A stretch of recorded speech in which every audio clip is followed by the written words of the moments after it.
Hello, everyone. Welcome to episode number 7 of Entrepreneur Gains, where I interview Y Combinator alumni.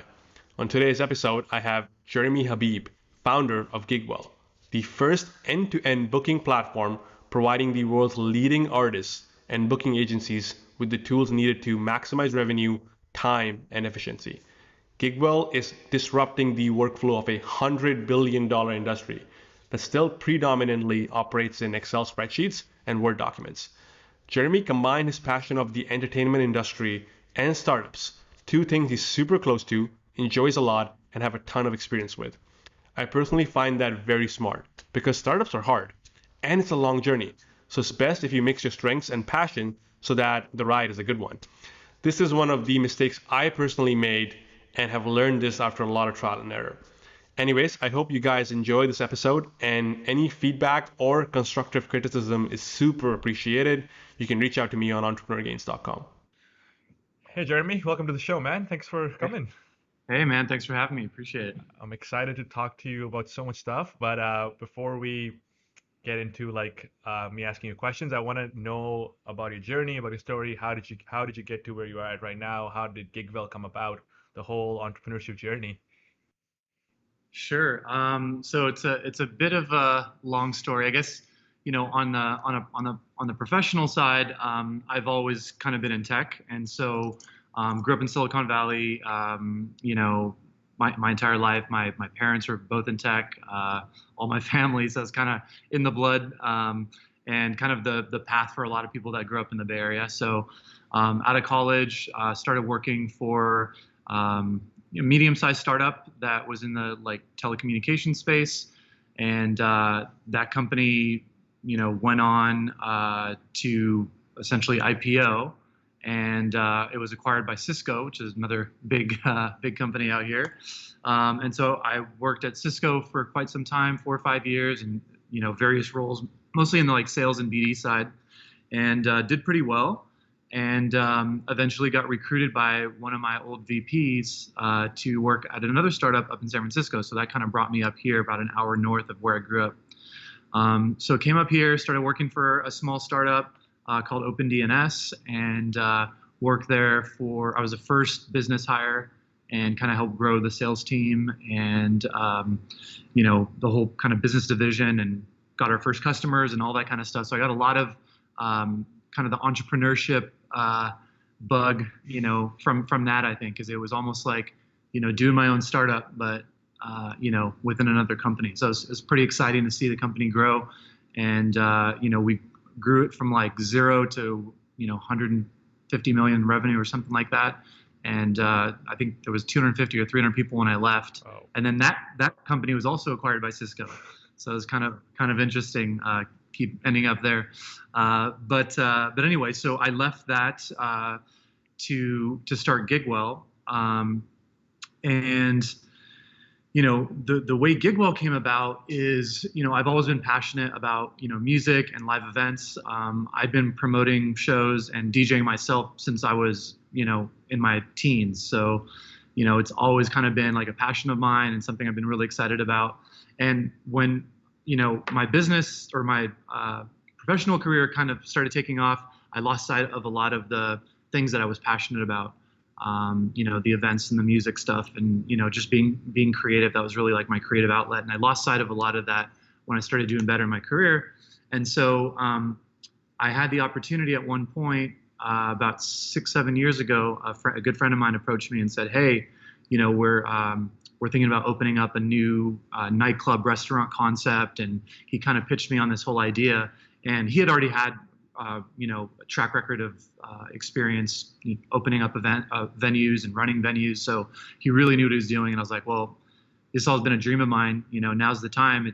This could be kind of my creative outlet. And so I did that, and I still had my full-time job working at OpenDNS, but I was doing events on the weekends, and I was tasked with doing a lot of the talent buying and purchasing for the club in the early days, because it was just very time consuming, and finding the right artists and right DJs to book, finding out who represents them, negotiating with them, selling them on the event, negotiating a fee, sending faxing a contract to them.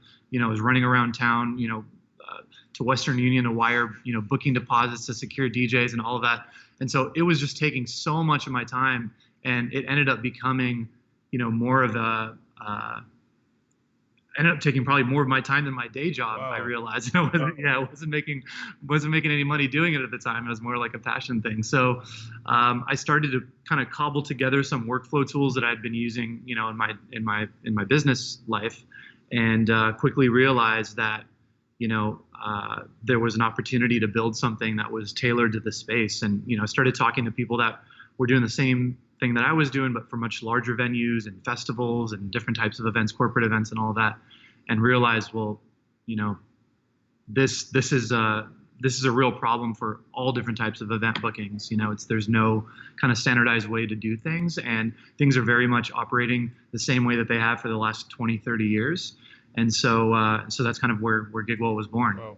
So cool. And then what? Actually, first of all, you said both the companies you worked at got acquired by Cisco. Is this the plan here as well? Like Gigwell getting acquired by Cisco? Is that? I don't know if Cisco would have any interest in Gigwell, but you never know. Who knows? Maybe 3 times in a row. That'd be pretty wild. That'd be amazing. So once you got in, once you started the company, once you started Gigwell, Yep. what happened then? Like how? Because obviously you said you worked at startups and you had a lot of experience. Did that obviously help growing your own company? And what was the challenges you faced? Absolutely.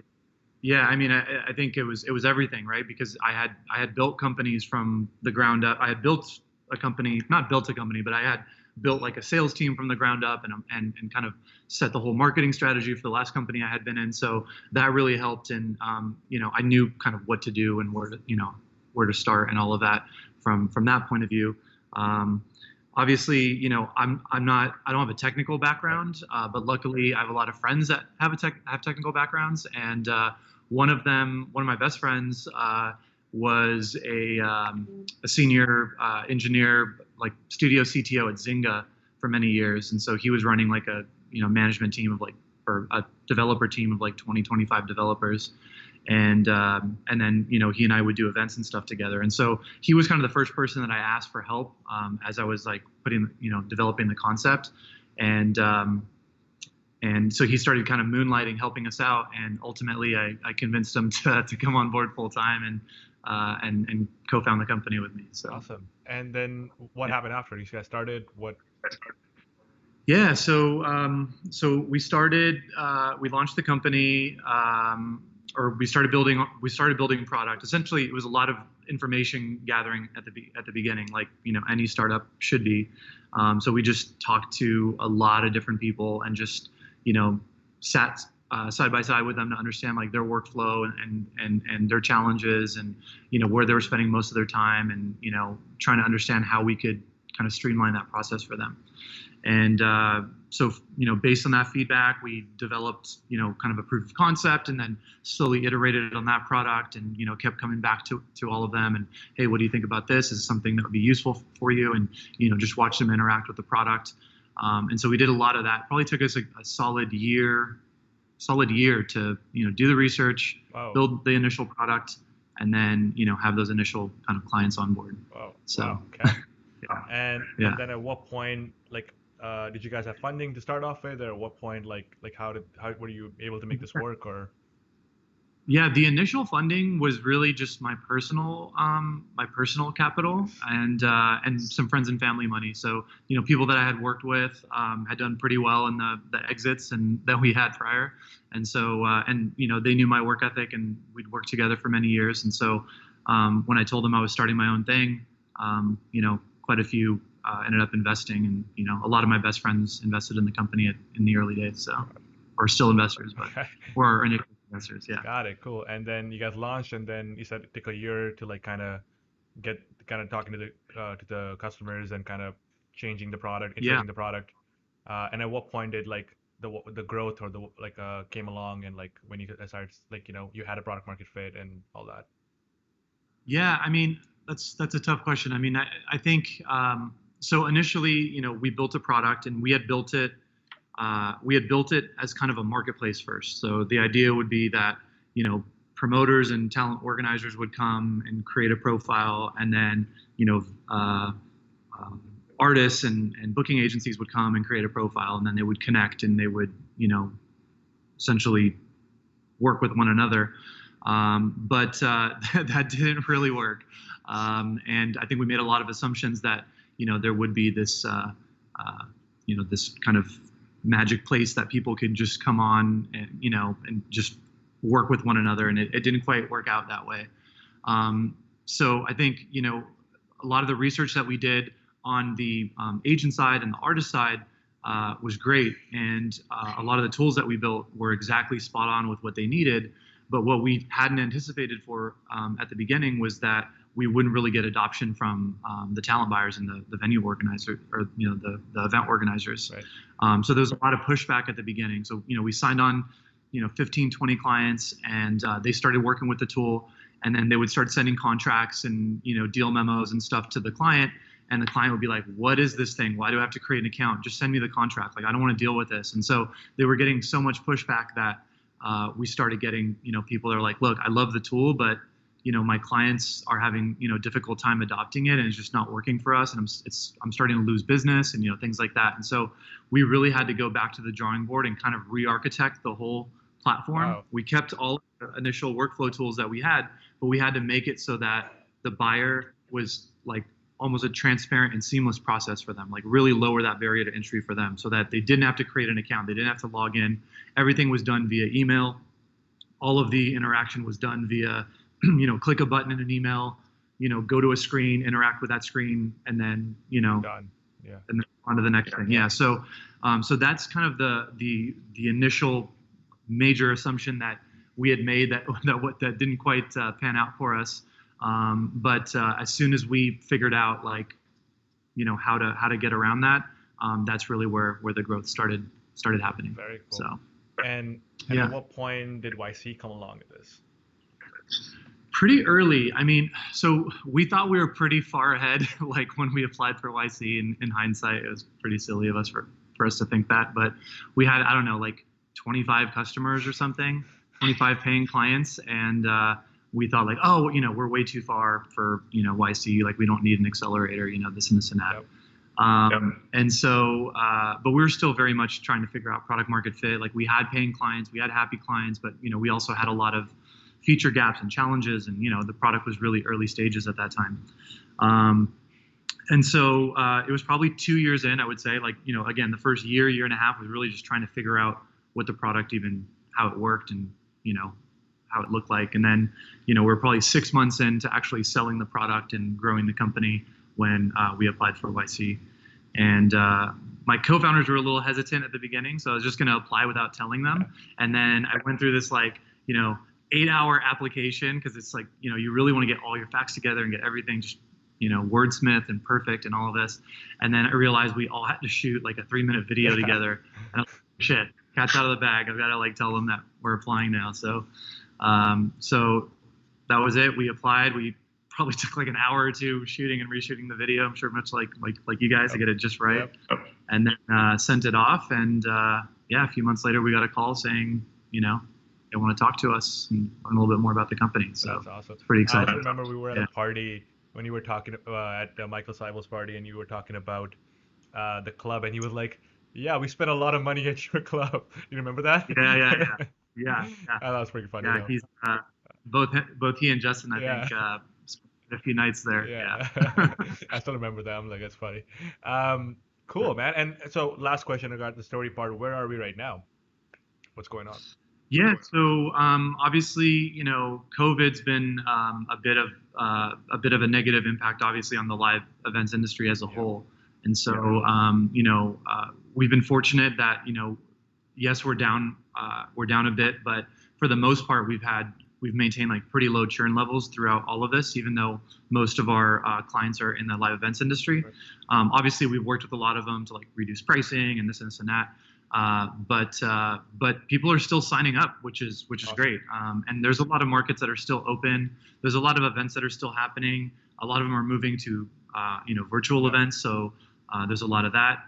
We also started working with different verticals like speaker bureaus and like esports and influencer agencies and things like that. And a lot of those things happen, naturally happen online anyway. So, they're not as impacted by kind of the in-person events and things like that. Got it.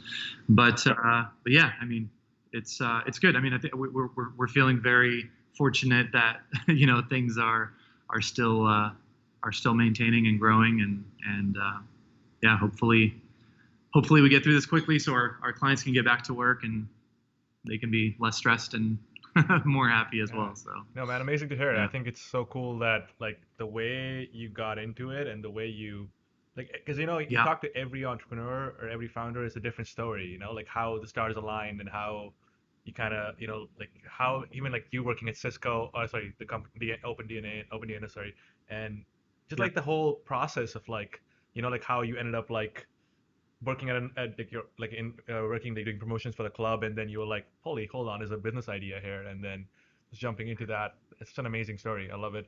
Um, Yeah. cool. Let's move to the part two. I want to ask you a lot of questions. Uh, Sure. Yeah. first of all, I want to start with like we had a chat about this when we were at Camp YC, where Yep. you said you moved to another office. You have moved to have another office in Portugal now, right? Mhm. Uh, It's actually in Barcelona. it's in Barcelona. Sorry, that was Portugal for some reason. Yeah. Yeah. No. Okay, Come on. never mind. Spain. Close. So how is that, first of all? It's actually doing great. Probably one of the best decisions we made. We were really challenged by, like our business from day one has been very international. So we've had clients from Dubai and Mexico City and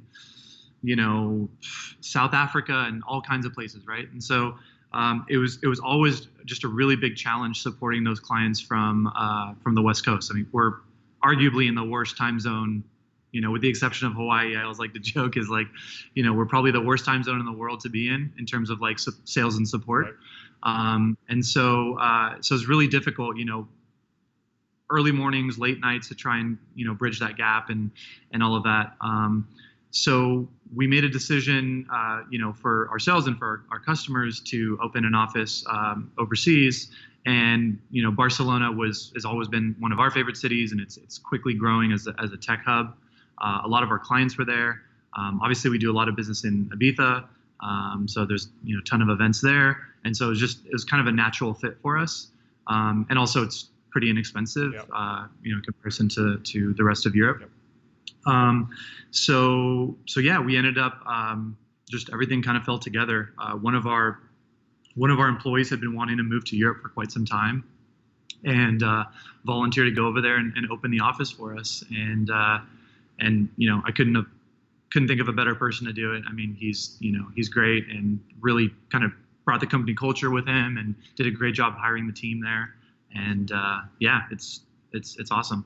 Really happy with it. You try to like live from there because like the weather and the beaches and everything. You're like, I want to work out of Barcelona instead. I would love to live there for a couple of Yep. years. I don't think it's in the cards just yet, but who knows? I mean, I think it's nice to have an office there, and we've been traveling 2 to 3 times a year and spending some time with the team there. So yeah, but who knows? I'd love to go for a year or two when the time is Love right. it. Awesome. Yeah. Was that anything to do with a personal thing as well? Like obviously saving costs and obviously the clients. Was there any like personal like feeling of like being in like a more like a tropical place? Was there anything to do with Yeah, that? of course. I mean, we thought of all of the different, startup hubs. Like when you think of, where technology companies are in Europe, obviously UK is a first choice, and then after that maybe like Berlin. But Berlin is like too cold, and then you've got like Paris, but then no one speaks English there. I speak French, but like nobody else on my team speaks French. So that's challenging. And then Barcelona is like really kind of like an expat place. It's like everyone there speaks 2 to 3 languages. Everyone there speaks perfect English. And obviously, with us supporting, a lot of Latin America and Spain, we needed Spanish-speaking people, and so it just made sense. Like Barcelona, like all signs pointed there, and then it helped that it was our favorite city in the world to visit and spend time in. So made the decision pretty easy. Love it. So YC, how was your YC experience? It was really good, actually. I would say, some of the best friends that I've made in the last few years have probably come from YC. Just like, going through, that kind of experience with other founders that are in a similar, whose companies are in a similar stage. Just really creates a bond and some great friendships. So I thought that part was awesome.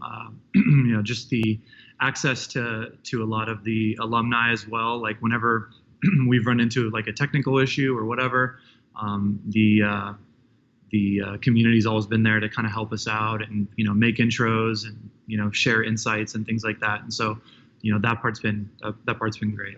How was your experience though? Like when you were there, the 3 months, the go, go, go.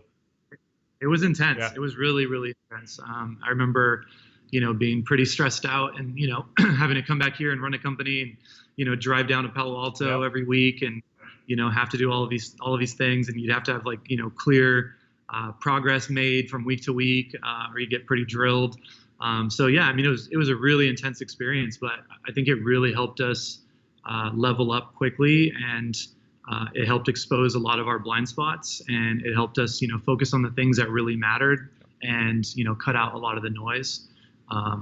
So I think we came out, in a much better position than we came in, and yeah, I mean, those 3 months were pretty brutal, late nights and not a lot of sleep and a lot of stress and a lot of go, but ultimately, we came out a much stronger company in the end. I get this all the time, and I kind of feel like you have felt this because you said your partners, your co-founders, were like, I'm Yep. not sure, or whatever, right? And I get this all the time as well, where every time I'll be traveling, I'd meet somebody, and they'd be like, well, I don't know if I need it. Why do I need it? Like, I don't Yeah. want to give away my equity or whatever. Exactly. What are your thoughts on that? Yeah, I mean, listen, at the end of the day, the equity is a drop in the bucket compared to the network that you'll create, the additional value that the name brings for hiring, for attracting investors, for all of that kind of stuff. And then there's a bunch of other obviously perks and benefits, and access to software for free, and a bunch of other perks outside of the money side of things, and then of course the investment. I mean, even without the investment, even without the money, I would advise people to do it. Money aside, I think it's such an invaluable experience, and yeah, I mean, we do it again in a heartbeat. I love it. Cool. Yeah. Looking back now, what would be a moment or a big mistake you guys made which wasted a lot of time that could go back and change? Well, I think the one that I Yeah. touched on earlier, Yeah. right? It's we kind of really focused on the customer experience and what our customers wanted, but we didn't think about what their customers would want Right. as they were using our tool. Yeah. And in hindsight, it's like, well, duh, that's seems like it'd be pretty obvious, but when you're so focused on developing an amazing experience for your client, sometimes you forget how that is perceived by the people that that they work with using your tool.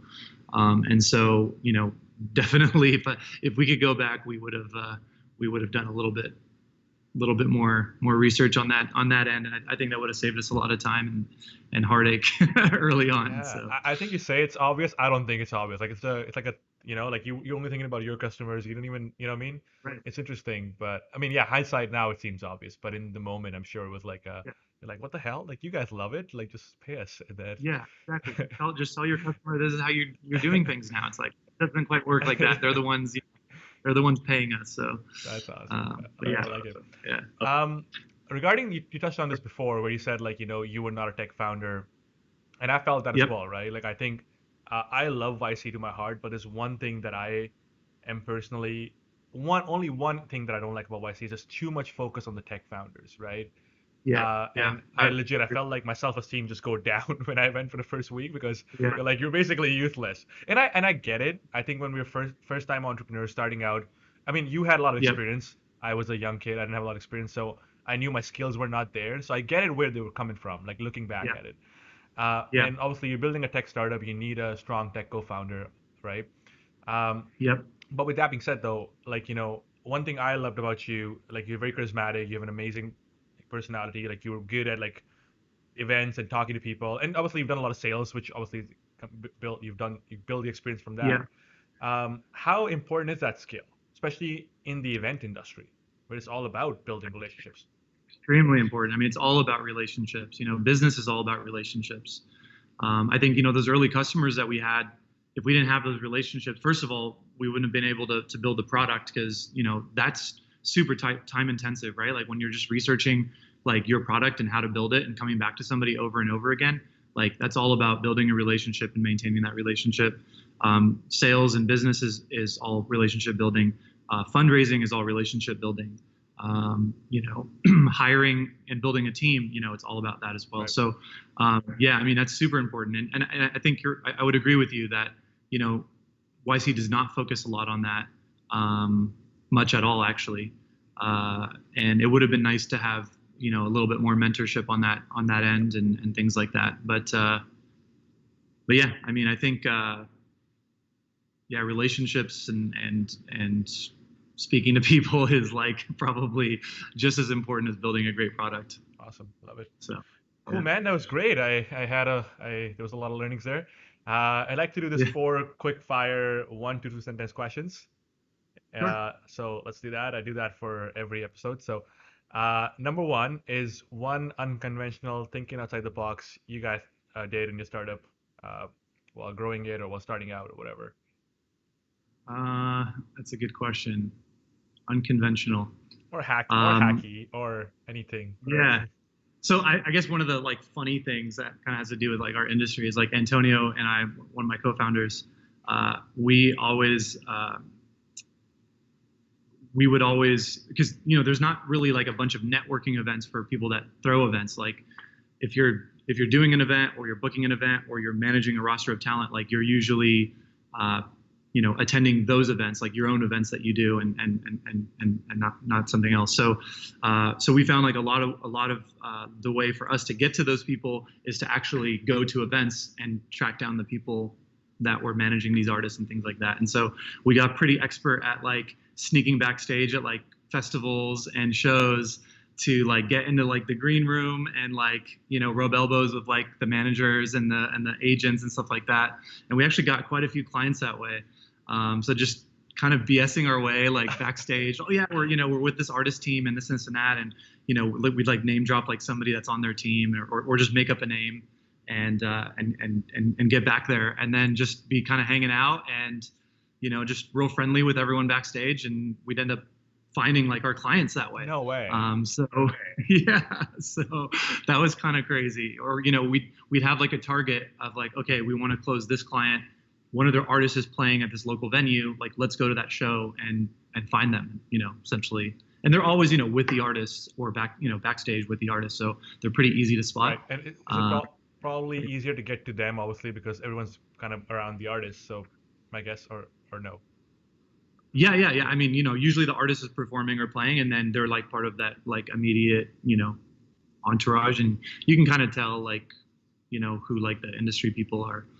And so, yeah, it was interesting. We got like, we found quite a few clients and actually made, real friendships with a lot of people that way, just being back there in a social environment. True hustling right there. That's awesome. Advice for someone applying to YC. Advice for someone applying to YC. Definitely have a technical co-founder. Yeah, I agree think with that. we talked about Yeah. And I would say,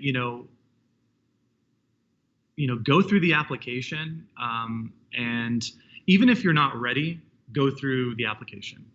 You'll learn so much about yourself, your company, and your blind spots, and the things that you should know more about. Some of the questions are like, oh wow, I hadn't really thought about that, and it really gets you to start thinking about, certain things that you probably should know. And so I think, look, if you have any desire to apply, look at the application, go through it, see, how far you can get, and, don't hesitate to apply multiple times. And I think I remember hearing some staggering result, like 60% of people that get in, it's like their second or third time applying or something like that, right? So it's pretty don't be discouraged. I definitely like to see that grittiness and that perseverance and all of that. And I know some people that applied 4 or 5 times got on their like 5th try, things like that. So I don't know. I'd probably be discouraged by that many tries, but Yeah. And it's also interesting because I was like interviewing David Phillips. I don't know if you know him or not. But anyways, I was chatting with him and he said, and I had this question for him, which I thought was pretty interesting. I was like, dude, your first company, you raised like $200 million. Second one got acquired for like 18 or $20 million. And third one, he went through YC. And I'm like, why? I'm like, why? Yeah, you've done. Yeah. And he was like, man, like it was just it was like I wanted, like it was like a perseverance thing. I've tried it before, I didn't get in, and I'm like, I just wanted to go through it. I just never wanted to give up, which I thought was pretty cool. That's very cool. But very, very the cool. answer you said, actually, that's probably the best answer I've heard on like the part with like just going through the application, and like it gives you so much about yourself, like the things you don't even think about. Like I remember we didn't even know before we got in what, like, I mean, we knew the term, but we didn't really know what it meant, like what KPIs were. Like we knew what it meant, but we never knew, like, Yeah. And you're like, why Right. are they asking us again and again? Maybe it means something important. You know what I mean? Yeah. Totally. That's so cool. Okay. Third one, advice for someone starting their first startup. Definitely make sure you have co-founders that you trust and that you can see yourself with long term. It's so important because everyone's really excited. It's really easy to get excited when you have a good idea or something new, shiny that you're working on. But having the right team around you is everything. I mean, if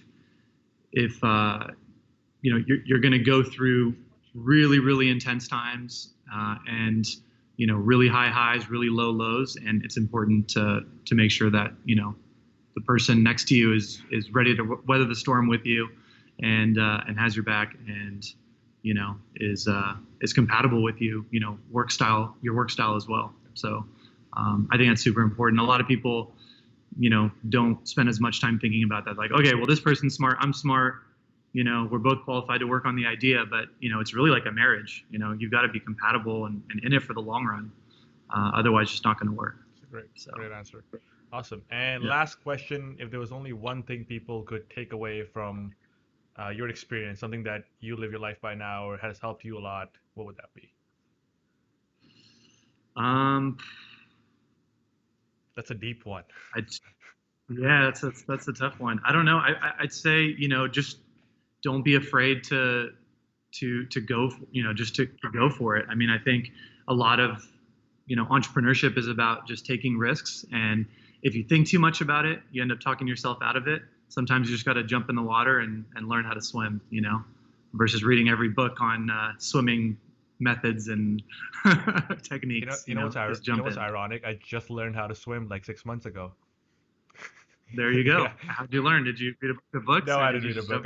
But I also didn't jump in 150% because I would die. I would legit. I didn't know how to tread water either. So I had to get a coach and I had to start in like a shallow pool. But there you go.